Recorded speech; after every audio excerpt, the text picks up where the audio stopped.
자, 오늘은 이제 빌헬름 딜타이에 대해서 시작하려고. 슐라이머가 해석학을 근대적 해석학을 시작을 했습니다만은 엄밀히 말해 학문으로서의 해석학, 우리가 일반적으로 요즘에 이제 흔히 말하는 해석학이라고 이렇게 부를 때는 딜타이의 기반 위에서 거의 이제 진행된다고 보시면 됩니다. 그만큼 오늘날 해석학에 있어서 그 딜타이의 영향력이라고 하는 건 엄청나죠. 딜타이가 이제 해석학에 이제 관심을 가지게 된, 또 딜타이를 통해서 해석학이 이제 왜 중요해졌냐면, 예전에는 이제 슐라이머도 마찬가지지만 이해의 기술, 그 다음에 그러니까 거기서 말하는 이해의 기술이라고 하는 기본적으로 어떤 텍스트가 있고, 그 텍스트를 내가 어떤 식으로 이해할 것인가, 그 다음에 그 텍스트를 기록한 사람의 정신을 어떻게 이해할 것인가, 성경적으로 가면 성경을 기록한 사람과 그것을 읽은 사람들의 관점에서 성경을 내가 어떻게 볼 것인가 라고 하는 새로운 형태의 성경 해석 방식을 슐라이머가 우리에게 제시를 해줬죠. 그와 함께 근대적 의미의 해석학이 자리를 잡게 된 거예요. 예전처럼 그냥 단순히 성경을 어떤 이야기 구조를 그냥 읽고 그걸 풍류적으로나 비유적으로만 해석하는 방식이 아니에요. 딜타이는 해석학을 기반으로 해서 정신과학을 다시 재형성하려고 했어요. 그러니까 해석학을 정신과학의 토대로 삼으려고 했죠. 이 흔히 이제 딜타이 해석학을 이야기할 때 제일 많이 나오는 이야기가 이거예요. 해석학을 정신과학의 토대로 삼으려고 했다. 여기에서 우리가 좀 생각을 해봐야 되는 것은 왜 딜타이는 해석학을 정신과학의 토대로 삼으려고 했느냐는 거죠.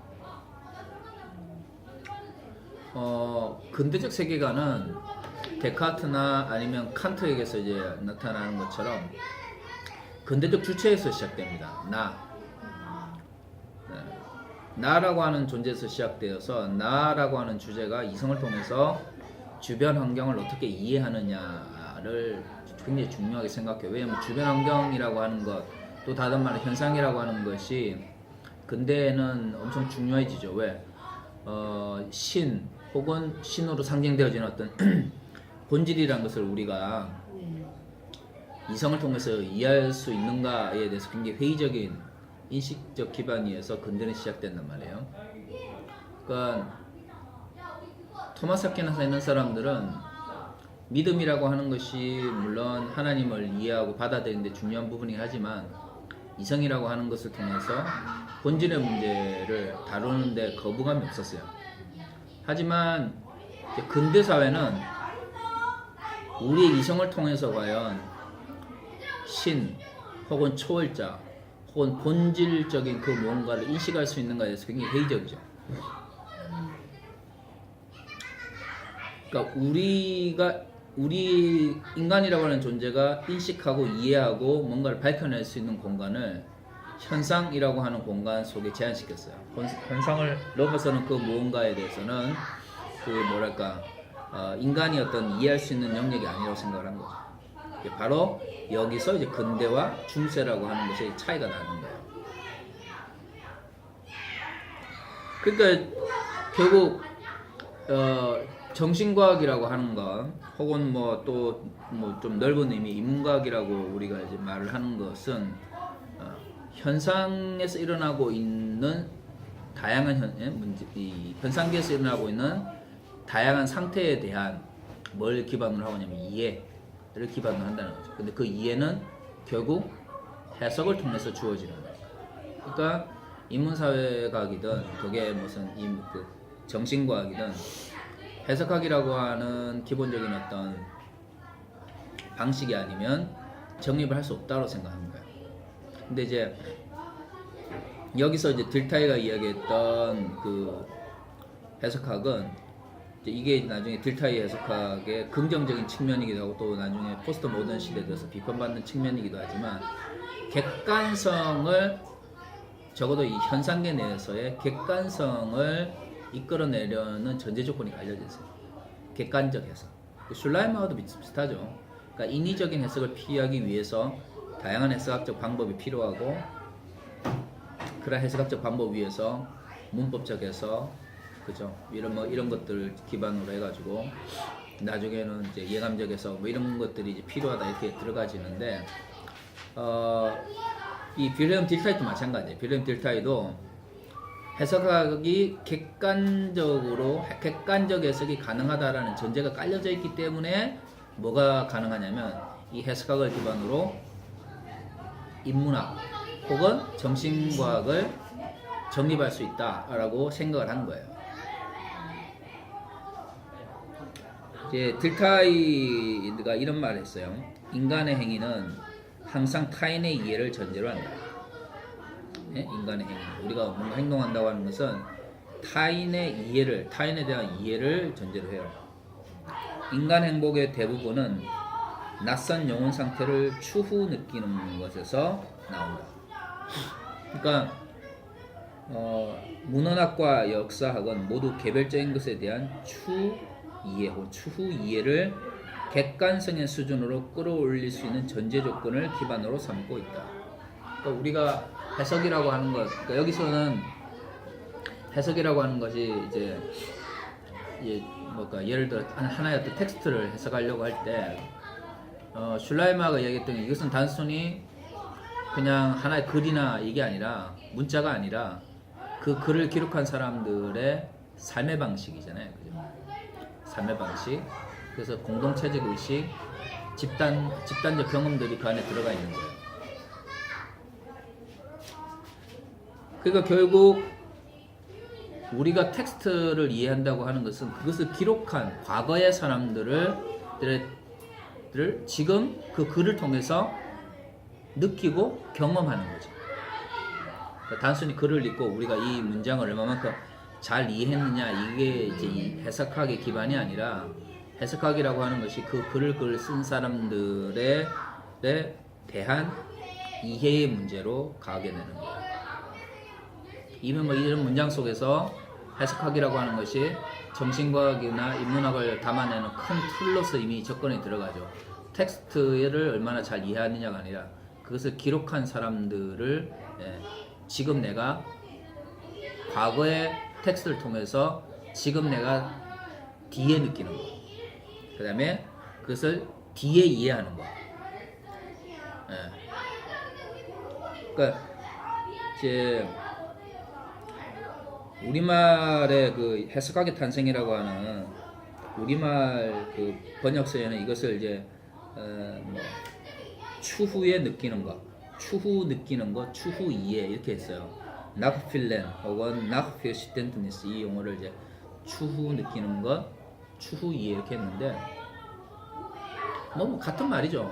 그러니까 텍스트는 과거에 형성된 거고 나는 그 이후에 뭐죠?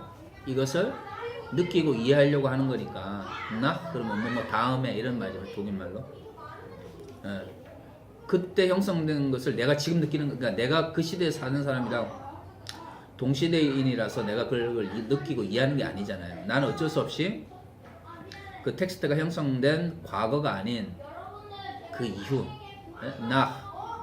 그 다음에 내가 느끼는 거예요. 텍스트. 근데 그걸 단순히 그냥 텍스트 자체를 얼마만큼 이 문장에서 말하고 있는 의미가 뭔가를 느끼는 측면이 아니라 이것을 기록한 사람들의 경험이나 이해를 내가 어떻게 해요? 따라가는 과정이 바로 이 해석인 거죠. 그런데 이것이 그냥 주관적 차원에서 머물면 나쁘게 이야기하면 이제 자의적 해석이 될 수도 있고 내가 이렇게 이해한 것이 다른 사람한테 이 동의를 받지 못할 경우 이것은 이제 객관적인 학문으로 발전시킬 수가 없게 되는 거죠.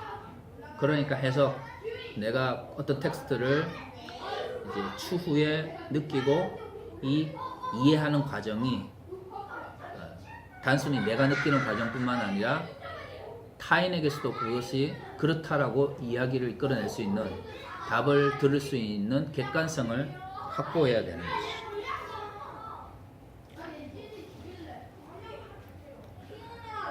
그러니까 기본적으로 딜타이의 해석학은 과거에 일어났던 사건을 현재의 우리가 다시금 경험할 수 있다라는 걸 전제를 하고 있어요.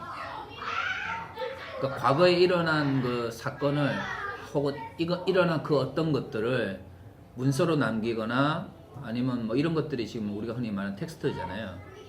근데 우리가 과거에 일어난 역사 혹은 그 사람들의 삶을 이해할 수 없으면 뭐가 불가능하죠? 해석이라고 하는 게 불가능한 거예요. 왜? 눈이 이야기지만 딜타에게 있어서 해석은 단순히 남겨진 텍스트의 전 문맥을 파악하는 게 아니기 때문에.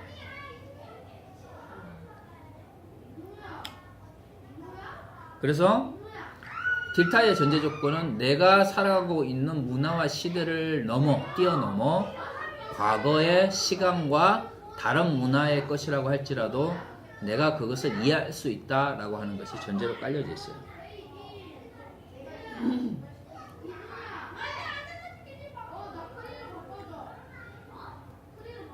그래서 이제 딜타가 이런 말을 합니다. 체계적인 정신과학이 개별적인 것의 객관적 파악으로부터 일반적인 법칙과 포괄적인 연관관계를 이끌어낼 수 있다면 이해와 해석 과정 또한 체계적인 정신과학의 기초로 남게 된다. 그러므로 이러한 학문은 역사가 그렇게 하는 것과 마찬가지로 개별적인 것의 이해를 보편 타당한 수준으로 끌어올릴 수 있느냐 여부에 달려있다. 3단 논법, 흔히 말하는 3단 논법을 봅시다. 인간은 죽는다. 소크라테스는 인간이다. 고로 소크라테스는 죽는다. 이거잖아요. 제일 간단한 아리스토텔레스의 의미의 3단 논법, 가장 간단한 3단 논법. 3단 논법은 기본적으로 물론 이제 3단 논법을 어떤 식으로 이제 첫 번째 명제와 두 번째 명제, 그다음에 마지막 명제를 구성하는가에 따라 다를 수도 있겠지만 기본적으로는 일반적인 법칙이나 규칙에서 뭘 이끌어내는 과정이죠. 개별적인 것을 이끌어내는 과정이에요. 그러니까 어떤 구체적인 문제를 해결할 때 전제되어 있는 명제의 확실성이 얼마만큼 담보가 되는가에 따라서 결론에 있어서의 확실성도 담보가 되어지는 거죠. 그러니까 첫 번째 명제 혹은 전제가 털려져 버리면 아무리 내가 그 과정 속에서 이걸 논리적으로 끌어낸다고 할지라도 결론이 어떻게 되죠? 앞뒤가 안 맞게 되는 거예요. 그런데 이거는 형이상학적 명제들이 인정되어지고 그것이 많이 이제 주변 사람들부터 이제 보편적 혹은 타당한 것이라고 받아들여지는 전제 하에서만 가능해져요. 하나님은 사랑이시라. 그러므로 인간에게 고통을 주지 않기를, 사랑은 타인에게 고통을 주지 않는 거예요. 그리고 지금 내가 하는 고통은 하나님의 사랑과는 다른 방식이겠죠. 이런 식으로 말이 되는지 안 되는지 모르겠지만 굳이 이제 산단을 꼭지로 끼워 맞춘다면, 근데 어떻든 전제 조건이 내가 지금 고통을 받고 있는 것이 무엇이겠죠에서 시작할 수는 없어요. 전제 조건은 하나님은 사랑이십니다 라고 하는 보다 거대한 담론에서 시작하는 거죠. 근데 이거는 굉장히 어떻게 보면 경험론적인 것이라기보다는 굉장히 이제 형이사학적인 담론이에요. 그러니까 여기에서 어느 누구도 반대할 수 없어야 3단 논법에서 내온 결론이 어떻게 되죠? 확실성을 가지게 돼요. 근데 이제 문제는 이거는 중세적 사고방식인 거죠. 성경에서 나오는 명제를 절대화하는 것으로 여기고 그 명제 속에서 지금 현실의 문제에 답을 이끌어내려고 하는 방식. 이 방식은 지금 기독교 신학에서도 굉장히 많이 이루어지고 있는 방식이에요. 특히 성경을 문자적으로 끄집어 와서 문자적으로 이걸 해석하려고 하시는 분들이 제일 많이 범하고 있는 실수죠. 왜냐하면 본인들은 3단 논법적인 방식에 의해서 이걸 해석하고 있다고 생각합니다. 성경이 이렇게 이야기했어. 이건 성경과 관련될 때 이런 거야. 고로 이것은 성경적으로 볼 때 이래. 이렇게 하면 굉장히 단순하게 논리를 진행하는 것 같지만 문제는 이분들은 뭘 놓치고 계시냐면 이 전제가 합당할 수가 있느냐는 거지. 그게 성경에서 나왔기 때문에 합당할 수 있느냐에 대해서 질문을 안 던져보는 거야.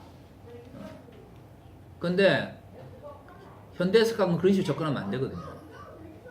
현대해석학은 내가 내가 주장하는 명제가 어디에 근거하고 있는지 그게 전통에 근거하고 있다면 그 전통은 올바른 전통인지, 내가 아니면 이제 도덕과 윤리가 전통과 논리라고 하는 측면에서 구분이 되니까 내가 주장하고자 하는 어떤 윤리적 명제가 논리성을 기반으로 형성된 것에 대해서 물어봐야 되거든요. 왜 제가 이야기를 하냐면 이 딜타이적 해석학은 보편적인 어떤 것을 전제로 한 상태에서 개별적인 끄집어내는 산단론법적 해석이 아니라 개별적인 텍스트에 대한 이해를 통해서 보편적인 것으로 올라갈 수 있다고 생각을 하는 거예요. 그러니까 굳이 이렇게 한다면 이런 전제 조건 속에서 이런 식으로 논리를 전개하는 게 아니라 이런 개별적인 것 속에서 이런 보편적인 것으로 올라가는 방식인 거죠.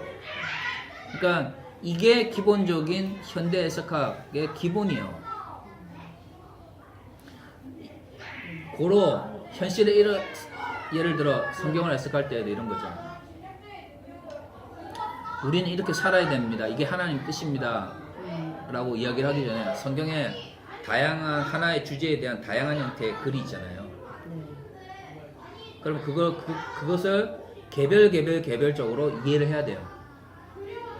그리고 그 개별적인 이해 속에서 뭘 찾아내야 되냐면 우리 오늘날로 말하면 공통점,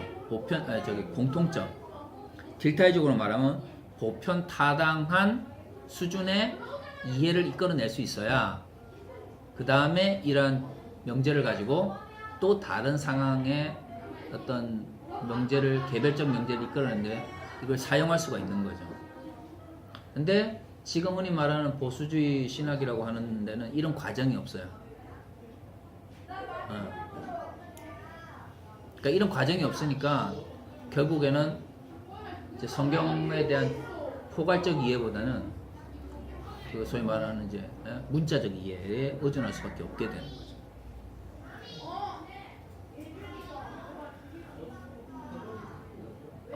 이거는 이제 근대 과학의 발전과도 비슷합니다. 근대 과학의 발전이라는 게 뭐겠어요?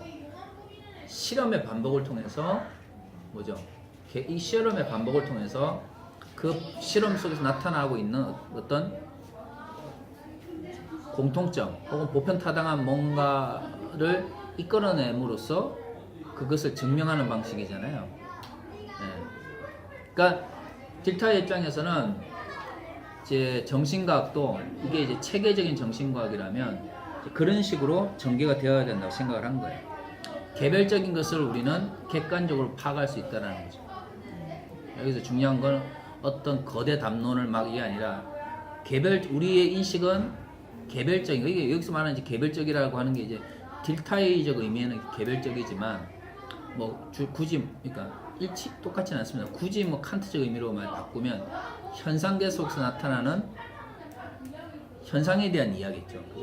현상에 대한 이해. 각각의 현상에 대한 우리의 이해는 객관적인 수가 있어요. 왜냐면 우리 현상이 자꾸 변한다고 그러지만 현상은 연구하다 보면 그 현상 속에서 공통점이 발견되어지니까. 인간이 개별적으로 다 다르긴 하죠. 현상 속에서. 그 이전에는 인간의 본질을 뭘로 이해했었어요? 영혼이라는 말로 이해했었어요. 뭐냐면 외형적으로 나타나는 인간들이 다 다르니까 그 어떤 인간을 하나로 묶을 수 있는 어떤 카테고리를 만들고 하다 보니까 우리는 그걸 카테고리라고 이야기하지만 그 당시에 그것은 본질이라는 이름으로 영혼이라는 이름으로 갖다 붙였죠. 그래서 모든 인간은 영혼을 지니므로 영혼이 인간을 인간답게 한다. 근데 영혼이라고 하는 것이 이성으로 증명할 수 있거나 이해할 수 있는 게 아니 되어버린 시대 속에서는 이제 인간을 규정함에 있어서 예전처럼 영혼에서부터 출발하는 방식으로는 인간을 규정할 수가 없게 된 거예요. 그러나 우리는 뭘 규정할 수 있냐면 현상계 속에서 나타나는 인간의 다양한 방식 속에서도 등장하는 어떤 공통점을 우리는 인간이라고 하는 규정 속에 담아낼 수가 있게 되는 거죠. 그러면 그런 현상 속에 나타나는 인간의 개별적인 모습들 속에서 보편적인 어떤 이해를 이끌어낼 수 있는 뭔가가 있을 거라는 거예요.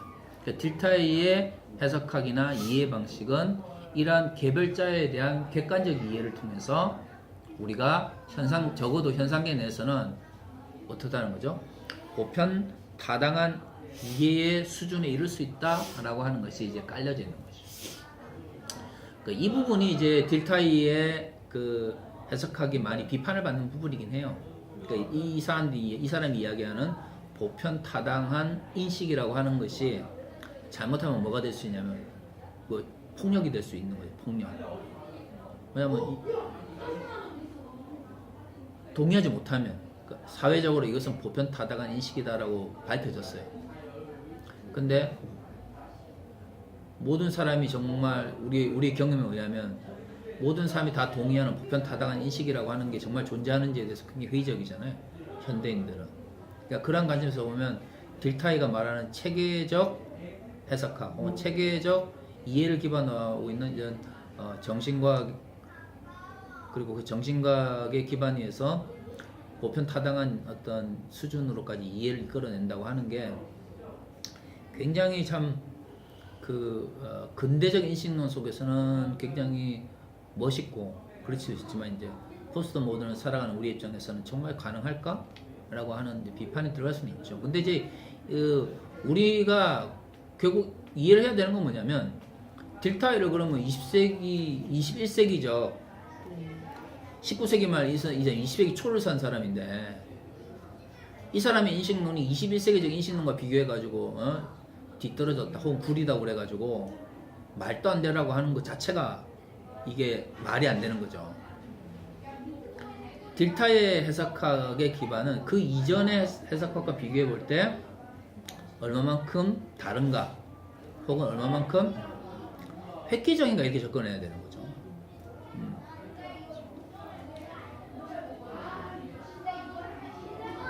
그러니까 슐라이머가 이 텍스트를 이해하기 위해서 그것을 기록한 저자, 그 다음에 그것을 읽은 독자의 문제로 해석학의 관계를 확장시켰잖아요. 그러니까 이제 해석학은 어떤 텍스트를 이해하기 위해서 그것을 기록한 인간을 이해해야 돼요. 근데 이제 딜타이는 이것을 보다 더 확장을 하는 거죠.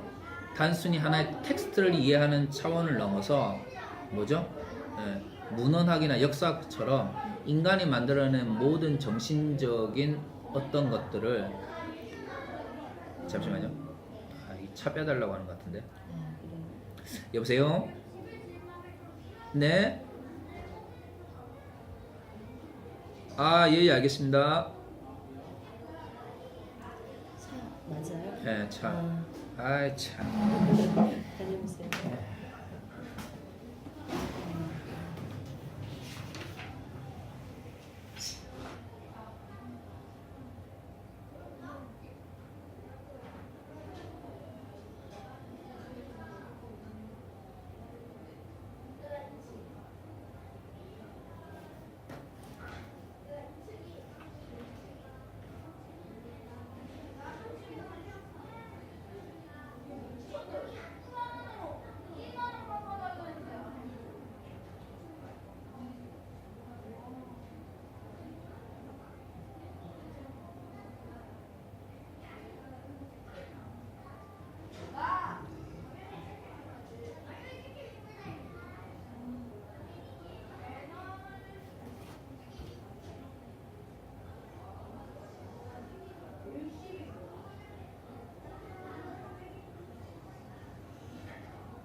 그러니까 이제 제가 이렇게 네. 공부하면서 느끼는 게 뭐냐면 학문의 발전이라고 하는 건 네. 특정한 어떤 훌륭한 사람의 사상을 무조건 달달달 외운다고 되는 건 아닌 것 같아요. 그게 아닌 것 같아요. 그거를 확장시키고 발전시키는 누군가에 의해서 학문이 발전되는 것 같아요. 슐라이머가 이후에 슐라이머의 글 속에 보면 현대 해석학적인 요소도 굉장히 많이 들어가 있지만 그게 이제 정리가 안 돼 있거나 체계화 안 되는 상태에서 막 이렇게 파편들이 돌아다니거든요. 근데 그러한 것들을 이후에 그 후대 학자들이 정리하고 정립을 하고 또 확장시키면서 이제 슐라이머의 해석학이 더욱더 빛을 보게 되는 거거든요. 근데 물론 그 가운데서는 비판도 들어가죠. 근데 비판이 들어가야 거기에 문제를 해결할 수 있는 답이 나오니까. 근데 이제 그러한 것들을 통해서 학문이 발전하고 그래야 되는데 우리는 약간 그런 부분에 대해서 좀 비판적 의식이 강한 것 같아요. 무조건 훌륭한 사람들의 이야기를 그냥 문자 그대로 달달달 외우고 그걸 주장을 해야만 그게 마치 그 사람에 대한 온전한 이해인 것처럼 이야기하는, 그러니까 오히려 그게 그 사람의 생각을 더 가두게 만들고 교조주의화하게 하고 뭐 이러는 게 있는 것 같아요.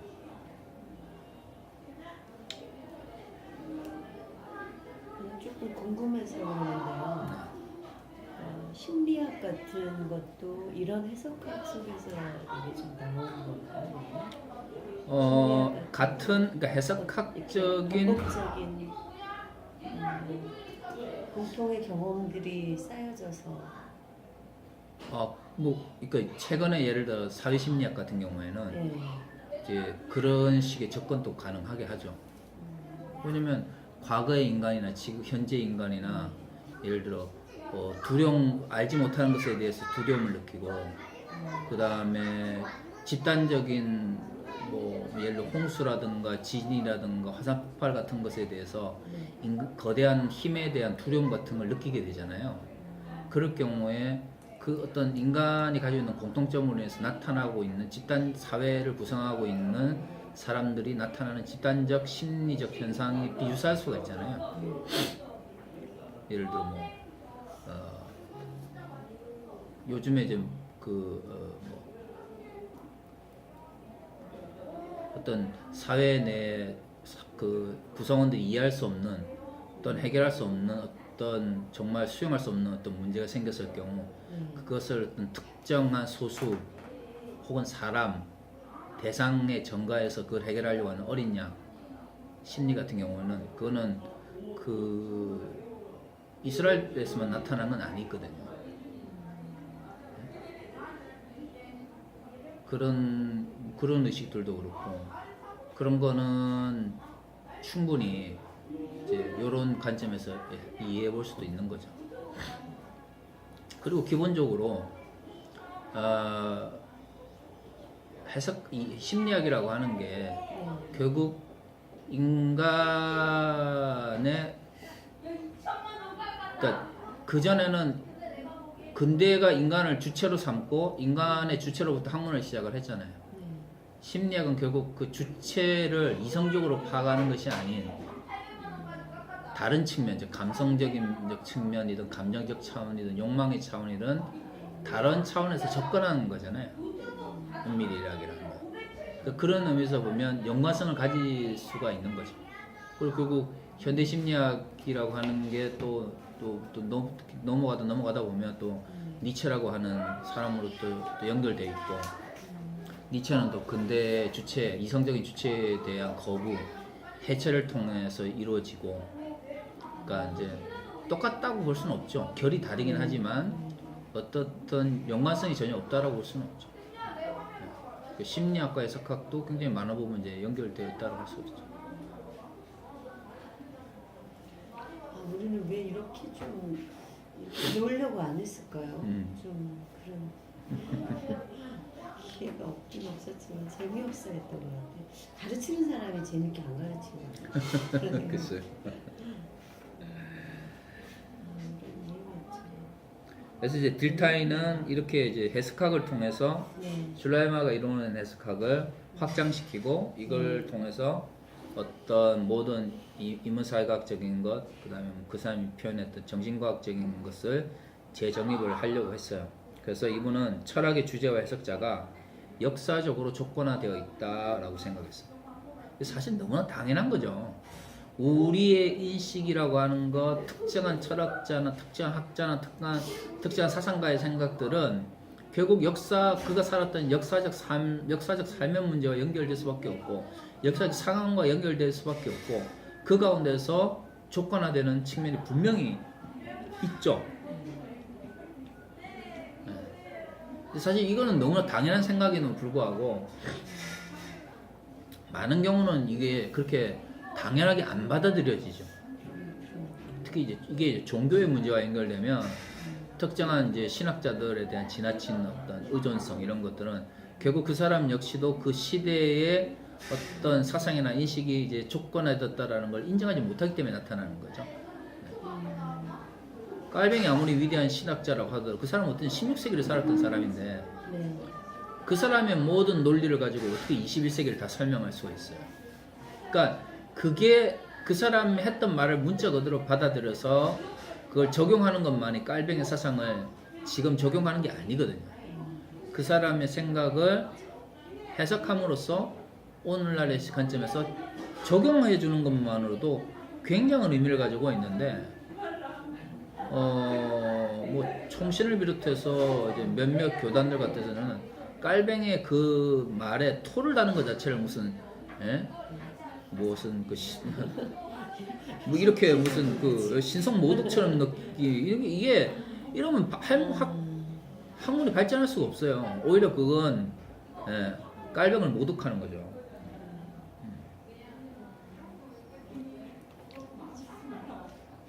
그래서 이제 딜타이는 해석학을 언어적 영역을 넘어서 인간의 모든 제도들을 포함하도록 확장을 시켜요. 그리고 인간의 언어와 제도의 과학으로 정립하려고 시도하죠. 그러니까 왜냐면 텍스트라고 하는 게 결국 앞에서 이제 설명을 한 것처럼 과거에 살았던 사람들의 경험과 이해를 지금 내가 이후에 추후에 이해하고 느끼는 거니까. 그리고 그 사람들은 역사 속에서 조건화되었고 그 역사 속에서 그 사람들이 생각할 때 뭐가 필요한 거죠. 결국에는 제도라고 하는 것들이 영향을 미치니까 인간의 인식을 형성하면서 인간이 만들었던 과거의 제도, 그들 스스로가 만들었던 제도가 영향을 미칠 수밖에 없죠. 그러니까 이제는 우리가 해석학이라고 하는 걸 우리가 다루려면 단순히 언어적인 것을 분석하고 문법적으로 해석하는 차원을 넘어 인간이 만든 모든 제도 역시도 포함을 시켜야 되고 또 그렇게 확장시킬 때 해석학이라고 하는 것이 의미를 가질 수밖에 없게 되는 거죠. 그래서 이제 해석학을 인간의 언어와 제도의 과학이다 이렇게 이제 규정을 하기 시작하는 거예요.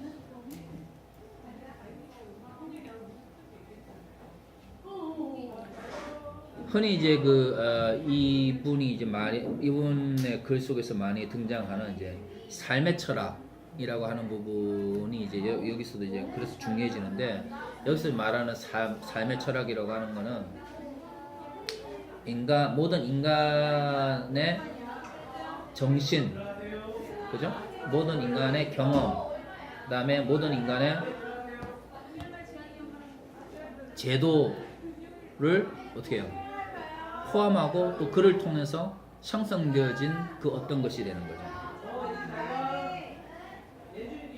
그래서 이제 이분은 분명하게 과학을 연구하는 방식하고 인간을 연구하는 방식에 대해서 좀 구분을 하려고 합니다.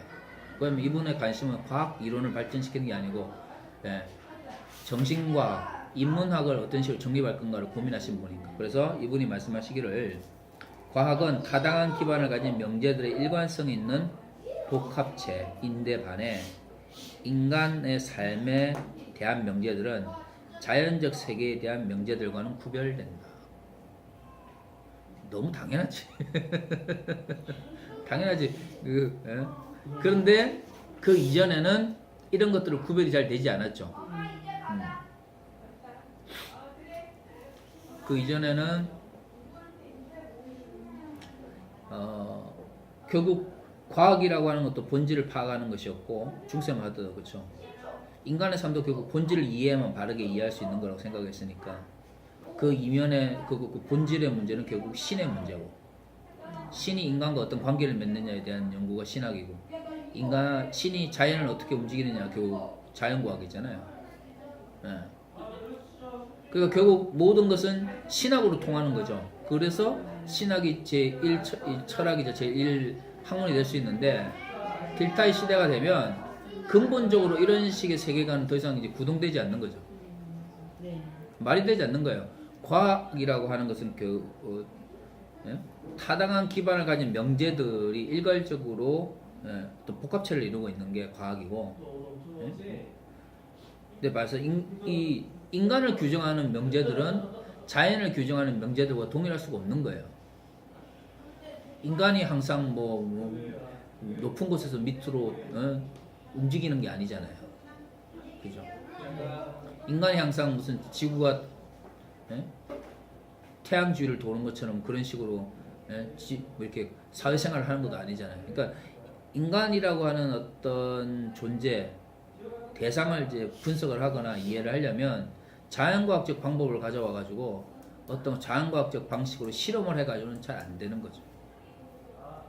물론 뭐 최근에는 이제 이러한 그 실험을 많이 이제 과학적 실험을 많이 하려고는 합니다.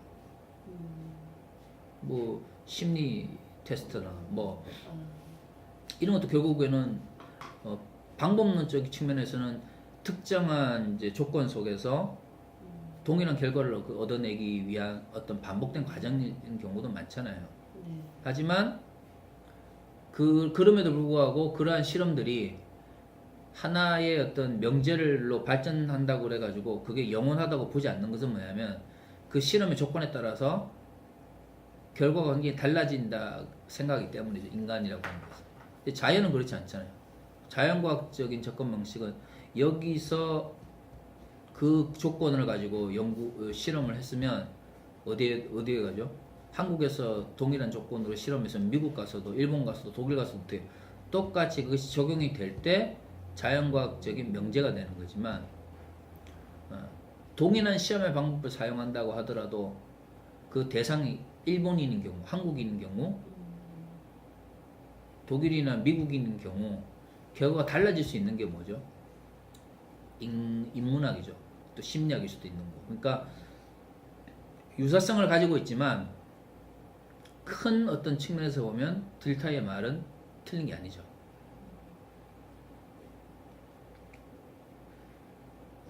그래서 이 구별되는 이유 중에 하나가 인간의 자기의식은 도덕적, 역사적, 정신적 차원을 포함하면 이 차원들은 충분히 인식되어야 하는 거예요.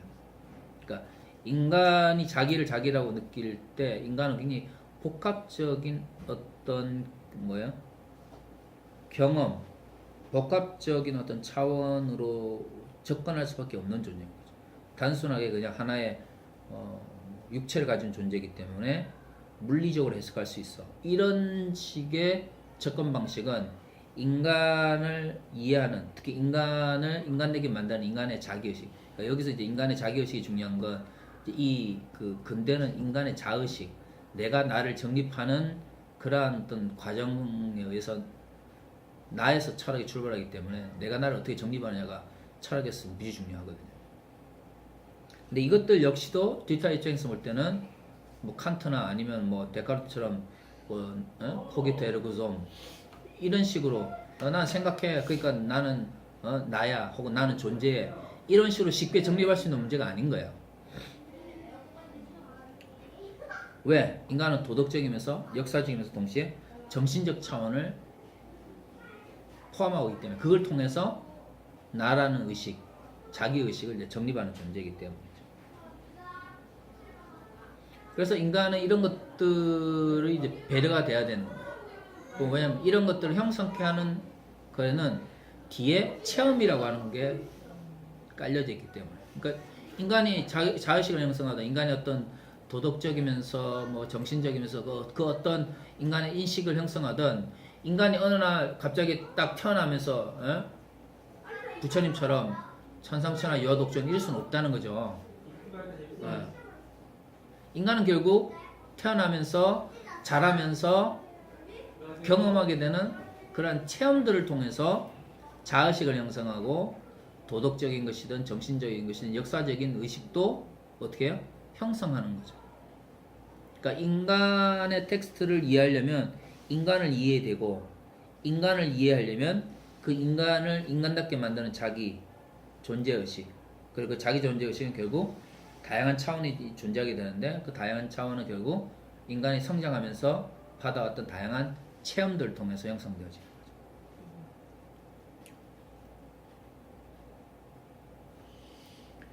그래서 인문사회과학을 위해서 자연의 인과적 연쇄 과정을 설명하는 것만으로는 충분치가 않은 거죠. A는 B이고 B는 C이다. 고로 A는 C이다. 이런 식으로는 안 되는 거예요. 자연은 그렇게 할 수 있을지 모르겠습니다. 그렇죠. 하지만 인간은 그렇게 안 되는 거죠. 인간은 나는 돈 많은 사람이 좋아. 그런데 내 남자친구는 돈이 없어. 하지만 나는 그를 사랑해. 될 수 있는 거예요. 인간은 그런 모순적인 것도 가능한 거죠. 그래서 인간은 오로지 역사 속에서만 자신을 인식할 수 있다. 이렇게 이야기해요. 자연과학적 방법으로 우리가 내가 정립하고 타자를 내가 정립하고 이게 아니라 내가 인간을 제대로 이해하려면 내가 타자를 제대로 이해하려면 역사 속에서 만이 진정 그를 이해할 수 있다. 이렇게 이야기하는 거죠. 역사라고 하는 개념이 딜타이에 있어서는 엄청나게 중요한 거예요. 그러니까 이게 역사란 몇 년도에 뭐가 일어나고 이게 아니라 인간의 의식, 인간의 다양한 정신적 차원을 형성시켜주는 체험의 총합으로서 딜타이가 이것을 이제 역사라고 하는 개념으로 이제 말을 하는 거죠. 그리고 그 역사는 결국 인간의 삶의 문제와 연결되어 있는 거죠. 결국에는 인간의 삶, 그러니까 인간을 분석하기 위해서 삶을 분석해야 되는 것이고 삶을 분석하려고 하니까 그 삶을 구성하는 다양한 차원을 분석을 해야 되는데 그것이 결국 체험이라고 하는 형태로 구성되어 있고 그 체험은 결국 역사적 사건 속에서만 이해될 수 있기 때문에 역사가 중요한 거예요. 결국 이제 답은 삶인데 그 삶을 이해하려고 하다 보니까 역사의 문제까지 나가게 되고 그 가운데 체험의 문제가 들어가게 되는 거죠. 그래서 이제 이런 이야기를 해요. 삶이란 사회적 다양성이나 개인적 경험에 있어 인간의 활동과 경험이 공유되는 흐름이다. 여기서 이제 두 가지가 들어가죠. 사회적 다양성. 우리가 흔히 삶이라고 하는 것. 이거는 내 삶이야 라고 말은 하지만 결국 이 삶이라고 하는 건 사회적 다양성. 한 사회가 가지고 있는 어떤 다양한 요소들과 그 다음에 내가 아무리 다양한 요소가 있어도 내가 거기서 어떤 다양한 걸 다 경험할 수도 있지만 부분적으로 경험할 수도 있잖아요. 개인적 경험에 있어서의 인간의 활동과 이런 경험들이 공유되어는 흐름들 단절돼 가지고 이거 딱딱딱딱 이게 아니라 그런 것들이 결국 이렇게 합쳐져서 공유되어지는 가운데 이렇게 어떤 연속성을 가지게 될 때 우리는 그것을 삶이라고 하는 거죠.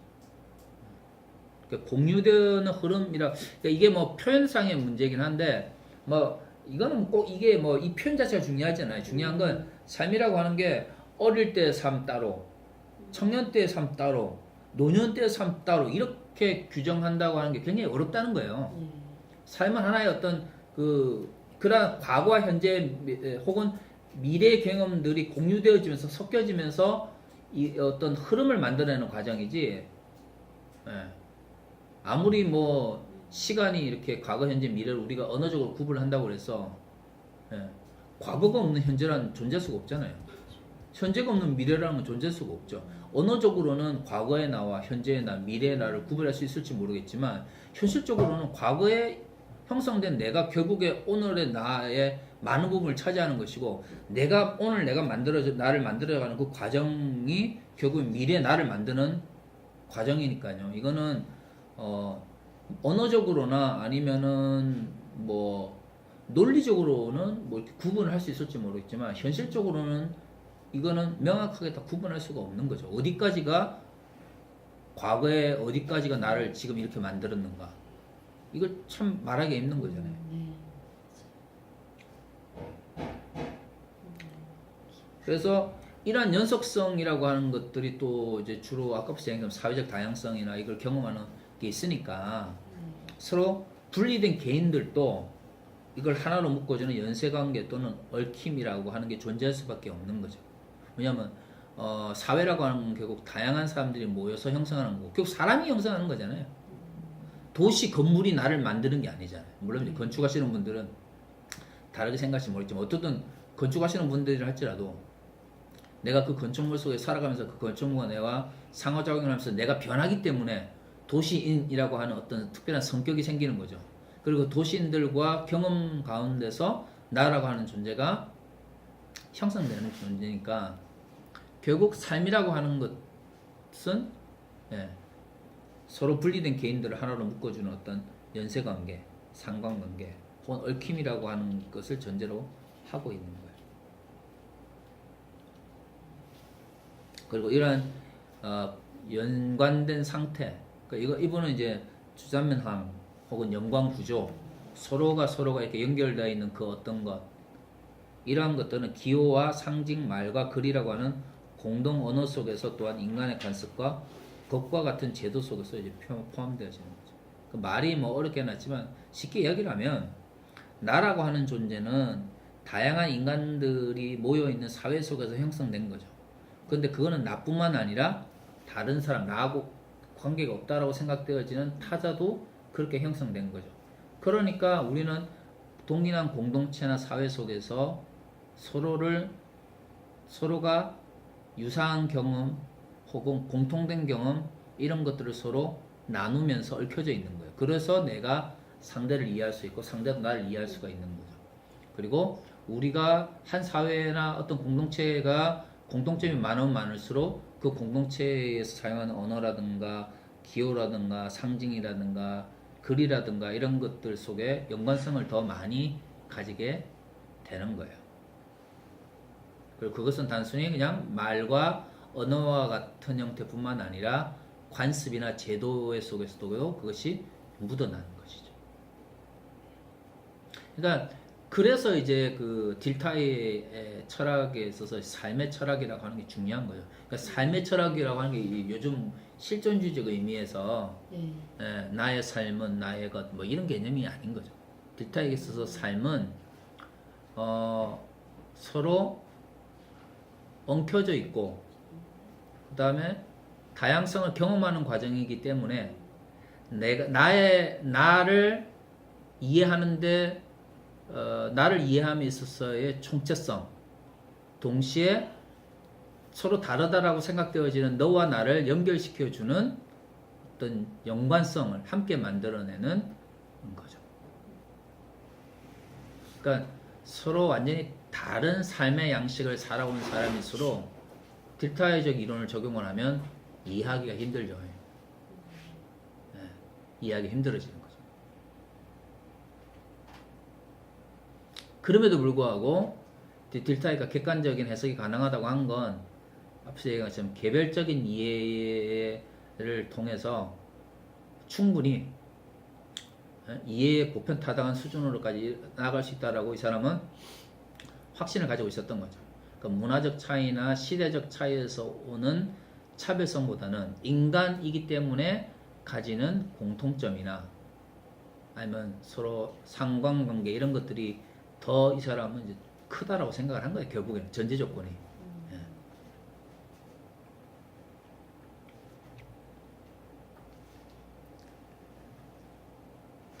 그래서 이제 마지막으로 언어와 제도 속에서 나타나는 이제 삶의 표현들은 인간 삶의 주관적 경험을 객관화한다. 따라서 이 표현들은 내적 관저가 발견될 수 있는 것 그 이상을 담고 있다. 여기 잘 보세요. 언어와 제도 속에서 나타나는 삶의 표현들.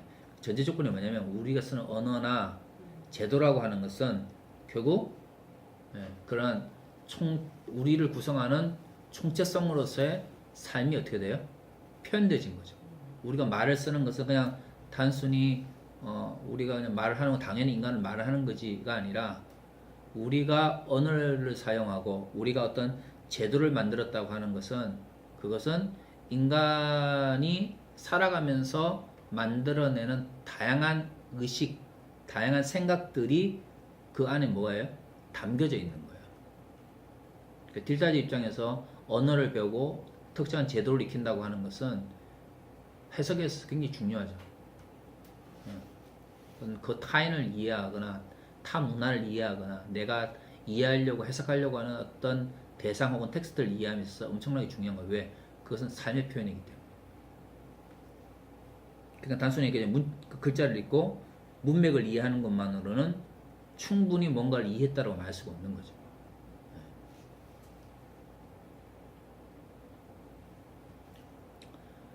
근데 여기서 이제 또 중요한 표현이 인간의 삶의 주관적 경험을 객관화한다. 요거는 이제 조금 그 어떤 관점에서 이제 그 언어 철학이나 뭐 이걸 하는가에 따라서 좀 관점이 좀 다를 수는 있을 것 같아요. 그러니까 이런 어떤 삶의 표현들, 언어나 제도 속에서 나타나는 이런 삶의 표현들은 인간의 삶의 주관적 경험을 객관화한다라는 건데 이 말은 전제 조건이 뭐냐면 인간은 모든 것을 개별적으로 느낀다. 하지만 그 개별적으로 느끼지만 인간이 가지고 있는 공통점, 뜨거운 것을 뜨겁다, 매운 걸 맵다, 때리면 아프다, 뭐 이런 것 같은 인간이 느끼는 공통점이라고 하는 것이 그것이 언어나 제도로 표현되어질 때는 그것은 누구나 동의할 수 있는 객관적 형태로 나타난다는 걸 전제로 깔려져 있는데 이거는 이제 예를 들어 인간이 언어를 만들었느냐, 언어가 인간을 만드느냐, 이와 같은, 닭이 뭐냐, 닭이알이 뭐냐냐, 같은 언어 철학, 어떤 언어 철학적 관점에서 접근하는가에 따라서 굉장히 이제 조금 이 명제는 조금 다르게 볼 수 있을 것 같아요. 근데 딜타이는 이제 뭐 비트겐슈타인식의 어떤 언어 철학자는 아니니까 또 그 시대도 아니고 그러니까 그런 관점에서 보면 이분은 그 언어의 문제를 그렇게까지 복잡하게 생각하지 않으셨던 것 같아 보니까. 그러니까 기본적으로 우리의 언어라고 하는 건 우리 속에 전제되어 있는 거고 그 언어라고 하는 것들이 어떻든 서로 다른 개별적 경험에도 불구하고 우리는 어떤 객관적인 것을 만들어낼 수 있는 소통의 구조가 되어 있다는 걸 이미 전제로 깔고져 있는 거죠. 근데 이제 언어가 인간을 만든다고 생각을 해버리면 왜냐면 어느 누구도 언어를 만든 사람이 없잖아요. 우리 조상 중에 누가 언어를 그러니까 성경은 그냥 바벨탑 사건으로 인간이 흩어졌다 이렇게 이야기를 하지만 기본적으로 기독교 정서 속에서는 언어는 인간이 만든 게 아니고 신이 준 거잖아요. 하나님이 만든 거예요. 하나님이 주신 거예요. 인간을 만든 다음에 서로 소통할 수 있도록 언어를 죽어버린 거죠. 그리고 언어를 흩어진 것도 하나님이시고. 엄밀히 말하면 우리가 언어를 만들어냈다라고 하는 의식은 기독교적인 의식은 아니지. 언어는 하나님이 주신 거니까 우리한테. 그러되면 이제 다르게 말하면 과연 언어를 통해서 우리가 소통함으로 우리가 변하는 것인지 아니면 이미 언어를 배울 때 우리가 그 언어 구조 속에서 우리의 많은 어떤 부분들이 만들어지는 것인지 그 생각해 볼 필요가 있는 거죠. 갈수록 다양해지고 복잡해지고. 그러니까 그런 것들을 이제 생각할 이제 여유가 많아지는 거죠. 따라서 이 표현들은 즉 삶의 표현들은 내적 관조가 발견될 수 있는 것 그 이상을 담고 있다. 그 내적인 예를 들어 언어나 제도를 통해서 어떤 표현들은 이제 이런 어떤 총체성, 삶의 이런 외형적으로 나타나는 것들을 내가 뭐 예를 들면 좋은 말이나 아니면 어떤 문제를 깊이 관조하고 이 문제를 해결하기 위해서 고민하고 이러는 것 이상인 거죠. 그러니까 언어나 제도에 대해서 굉장히 중요한 의미를 담고 있고 그것이 인간을 연결시켜주고 이런 거 또 뭐 인간을 또 사회를 형성케 하고 또 인간의 자기 지금 정체성을 만드는 데서 굉장히 많은 부분 역할을 하고 있다고 생각하고 있는 거죠. 그러니까 해석학은 단순히 언어를 이해하는 것만으로나 아니면 문맥을 이해하는 측면이 될 수가 없는 거예요. 해석학은 인간의 언어를 분석하고 언어로 형성된 제도를 분석하고 그 다음에 그 언어를 사용하는 사람에 대한 이해고 이러니까 결국 해석학이 딜타이로 오게 되면 뭐가 되죠? 인문학의 기반, 정신과학의 기반이 될 수밖에 없는 거죠. 왜 결국에는 인간에 대한 이해를 기반으로 하고 언어에 대한 이해를 기반으로 하고 제도에 대한 이해를 기반으로 하니까요. 그래서 이제 이분이 이제 비판하신 게 뭐냐면 인식하는 주체, 그러니까 뭐 근대적 주체라고 볼 수 있죠. 이성을 굉장히 중요하게 생각하는. 그래서 이성을 통해서 내가 현상을 분석하고 그 현상을 분석함으로써 내가 이해하고 마치 나는 시대적 영향이나 아니면 언어적 영향을 전혀 받지 않는 아주 굉장히 객관자적 관점에서 이제 뭔가를 판단 내리는 그런 주체는 피가 흐르지 않는 인간적이지 않는 거죠. 그러니까 여기서 우리가 많은 분들이 오해하는 것은 딜타이가 정말 결국 이해의 보편적 수준을 강조했음에도 불구하고 삶의 문제를 인간의 삶의 총체성 언어와 제도와 결합되는 어떤 이런 삶의 총체성을 이야기를 하면서 동시에 자연과학과 인문과학의 정신과학의 분리를 했다 이러면 많이 오해를 하시는 게 그 이분이 말씀하시는 보편 타당한 수준의 이해라고 하는 게 과학적 이해를 이야기하거나 정근대적 의미, 중세적 의미의 진리를 깨닫는 어떤 그런 아니면 종교적 깨달음을 얻는 그런 보편 타당한 이해를 말하는 게 아니에요. 인간이라고 하는 것이 언어와 제도, 문화에서 형성되는 건데 그 인간을 우리가 누구나 어떤 그 소통을 통해서 파악을 해낼 수 있는 어떤 가장 높은 차원을 이야기하는 거죠. 그걸 이제 보편 타당한 이해 수준이라고 이야기를 하는 거죠. 무슨 저기 궁예처럼